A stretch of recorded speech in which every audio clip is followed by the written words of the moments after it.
अन्य महत्वपूर्ण समाचार बात करवामां आवे तो आसामना सिलचरमा पूरनो प्रकोप ज्यां देखो त्यां पाणी ज पाणी लोकोना घरों में पाणी भराया छे। पूर प्रभावित लोकोने शेल्टर होम में शिफ्ट कराया छे। तो बराक नदी भयजनक सपाटीथी ऊपर वही रही छे। स्कूलों में रजा जाहेर करवामां आवी छे।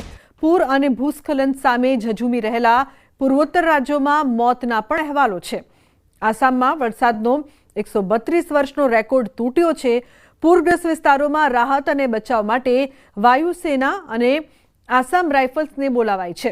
खास करीने आसाम, मणिपुर, त्रिपुरा, सिक्किम, अरुणाचल प्रदेश और अन्य राज्यों में मात्र 3 दिवस में पूर और भूस्खलनना बनावो बन्या छे। आ भारे वरसादना कारणे उत्तर सिक्किम में केटलाक प्रवासीओ फसावाना पण बनावो बन्या हता। अरुणाचल प्रदेश में आ वखते सौथी वधु वरसाद पड्यो छे। कुछ दिन भारी बारिशों के कारण असम के कछार जिले में भी बाढ़ का कहर मचा हुआ है। सिलचर की अगर बात करें, अगर उधारमंद कंस्टिट्यूएंसी बात करें, अगर कठीगोड़ा की भी बात करें तो काफ़ी लोग फ्लड इफेक्टेड हुए हैं। अभी तक सिलचर के 15 फ्लड रिलीफ कैंप खोला गया है। सिलचर के जितने भी स्कूल कॉलेज है वहाँ पे फ्लड रिलीफ कैंप खोला गया है। वहाँ पे अभी तक जो पता लगा है कि 5000 लोग अभी तक वहाँ पे शेल्टर लिए हुए हैं। मैं जिस वक्त अभी हूँ वो है सिलचर के आश्रम रोड एरिया, जहाँ पे सिर्फ आप लोग देख सकते हैं पानी ही पानी है। हर एक घरों में पानी घुस चुका है। घर का जो रास्ता है, आने जाने का जो रास्ता था, ज़्यादा लोग आते जाते थे, वहाँ पे भी पानी है। अभी फिर से बारिश शुरू हो गया है। कल हम लोग ने देखा था कि रिकॉर्डेड बारिश हुआ था कछार जिले के साथ सिलचर में भी, और जिसके चलते बराक नदी का पानी जो है बढ़ता गया है। अभी डेंजर लेवल क्रॉस करके पानी बह रहा है और 21 मीटर तक पानी अभी जो इसका वाटर लेवल है अभी है बराक नदी के साथ। और जो बाढ़ के सिचुएशन में कछार जिले के जितने भी स्कूल थे, वो गवर्नमेंट स्कूल हो या नॉन गवर्नमेंट स्कूल हो, वो हर एक स्कूल को बंद कर दिया गया है। और ये एक अब देख सकते हैं कि कैसे लोग चलना फिरना कर रहे हैं। ऐसे थर्मोकोल का नाव बनाया हुआ है। जिनके घरों में नाव नहीं है वो लोग ऐसे ही पानी से आना जाना कर रहे हैं।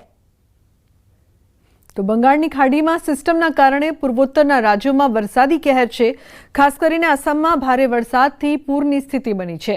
श्रीभूमि जिल्लामां पूरनी स्थिति एवी ज छे। पत्थरकांडी, रामकृष्णनगर, उत्तर करीमगंज और दक्षिण करीमगंज में पूरनी स्थिति वधु खराब थई रही है। पत्थरकांडी शहर और ग्राम्य विस्तार पानी में डूबी गयो है। एसडीआरएफ दळो उपरांत स्थानिक युवानो पण वास्ती लाकड़ीओनी मददथी बचाव कार्य करी रह्या छे।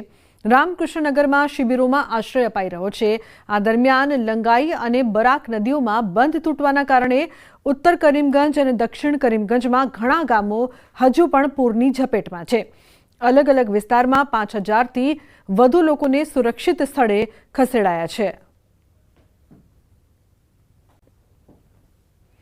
तो असम में पूरे तबाही मचावी छे। ताजेतर में डिब्रूगढ़ जिल्लाना टींगखांगनो मोटो विस्तार पूरथी प्रभावित थयो छे। पूરના કારણે કેવર્ત ગામ 2, કેવર્ત માજુલી ગામ, ચહરીકટા, શાલાગોરી 2 અને શાલાગોરી ગામના મોટા વિસ્તારો ડૂબી ગયા છે। બધા ઘરો પાણીમાં ડૂબી ગયા છે। પશુઓ અને લોકોને એક સાથે ઊંચા સ્થળોએ અથવા બંધ પર આશ્રય લેવો પડી રહ્યો છે। उल्लेखनीय है कि पूरे तबाही मचावी है। समग्र असम पाणी पाणी होड़ीओ ज हवे सहारो बनी होय तेवी परिस्थितिनी वच्चे लोको छे ते मुश्केलीओनो सामनो करी रह्या छे। तंत्र द्वारा मदद करवामां आवी रही है, परंतु पूर्वोत्तरमां मेघ तांडवनी ताराजी छे ते समग्र विस्तारमां जोवा मळी रही है। तो ठेर ठेर तबाही ज तबाहीना दृश्यो अने आ बधानी वच्चे जनजीवन पण प्रभावित। कई रीते ત્યાં અવરજવર કરવી તે લોકો માટે એક મોટો સવાલ। જે હાથમાં મળ્યું તે લઈને લોકો જીવ બચાવતા જોવા મળ્યા।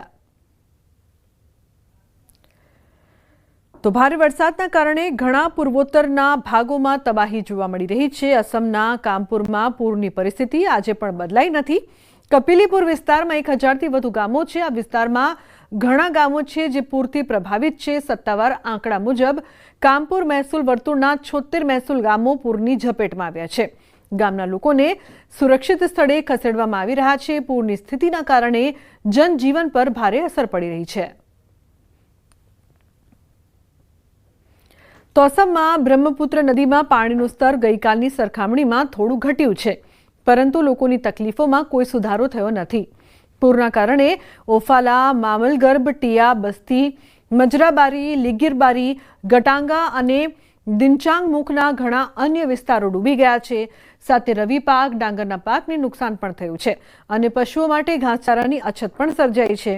શહેરના જળ સંસાધન વિભાગે ગઈકાલે પૂરના પાણીના કારણે તૂટી પડેલા સ્લુઇસ ગેટનું સમારકામ કરવામાં નિષ્ફળ રહ્યા છે. અસમમાં બ્રહ્મપુત્ર નદીના પ્રવાહના કારણે મધ્યરાત્રિથી બોકાખાટ શહેરમાં પૂર આવ્યું. યોગનિયા, દિઘાલિયાટી, સેકન્ડ પરંગનિયા અને મારિયા હોલા ગામમાં ગઈકાલે બપોરે 12 વાગ્યા સુધી પૂરના પાણી વધી ગયા હતા. ગ્રામજનો હવે તેમના પશુઓ સાથે બંધમાં આશરો લઈ રહ્યા છે. ગામના વડાએ જણાવ્યું હતું કે પાણીનું સ્તર હજુ પણ વધી રહ્યું છે.